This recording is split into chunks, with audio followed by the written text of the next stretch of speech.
ನೀವು ದಿನನಿತ್ಯ ಸಿಗರೇಟ್ ಅಥವಾ ಬೀಡಿ ಸ್ಮೋಕ್ ಮಾಡ್ತಿದ್ದೀರಾ?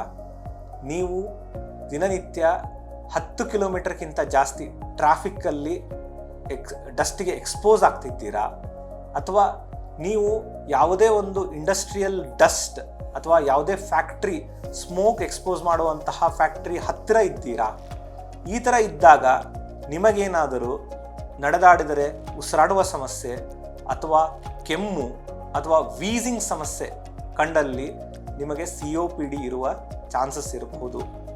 ಇದನ್ನು ಹೇಗೆ ನೀವು ಗುರುತು ಮಾಡ್ಕೋಬೇಕು, ಹೇಗೆ ಇದನ್ನು ನೀವು ಕಂಡುಹಿಡ್ಕೋಬೇಕು ಅಂತಂತಂದರೆ, ಒಂದು ಸಿಂಪಲ್ ಪಲ್ಮನರಿ ಫಂಕ್ಷನ್ ಟೆಸ್ಟ್ ಅಂತ ಇರುತ್ತೆ. ಇದರಲ್ಲಿ ನೀವು ಎಷ್ಟು ಗಾಳಿಯನ್ನು ತೊಗೊತೀರಾ ಮತ್ತು ಎಷ್ಟು ಗಾಳಿಯನ್ನು ಹೊರಗಡೆ ಬಿಡ್ತೀರಾ ಅದರ ಪ್ರಮಾಣವನ್ನು ಕಂಡುಹಿಡಿಯುತ್ತೀವಿ.